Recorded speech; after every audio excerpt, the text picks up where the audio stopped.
Hello and welcome to today's session for Legal Futures, Development and Restrictive Covenants, Tips and Traps. I'm Sarah Thompson-Copsey.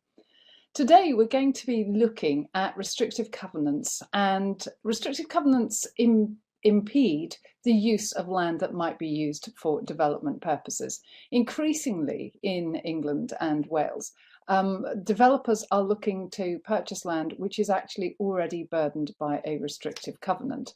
And the question then has to be whether or not the developer can actually have that covenant removed or modified to allow for the development, and what it is that those who have the benefit of the covenant should be thinking about when they're objecting, if they're going to object, to any application for development in breach of the covenant, so any application to modify that covenant.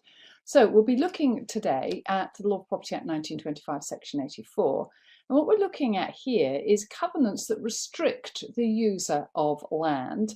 In other words, they impede the developer from carrying out the development that it proposes. And we're talking here of all sorts of developments. We could be talking about a development of 150 units. We could be talking about what I call a sort of back garden development, where you're just simply putting another property in the garden of a land that's burdened by a covenant.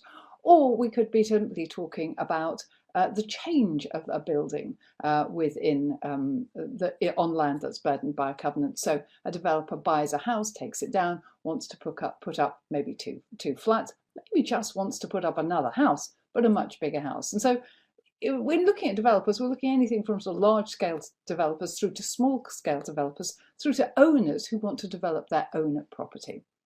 And so the Section 84 of the LPA 1925 gives the upper tribunal a discretion to modify or to discharge a covenant.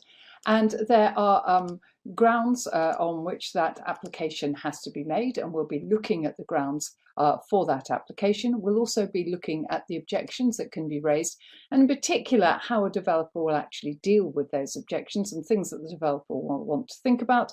And we'll be looking at timing and strategy throughout all of this.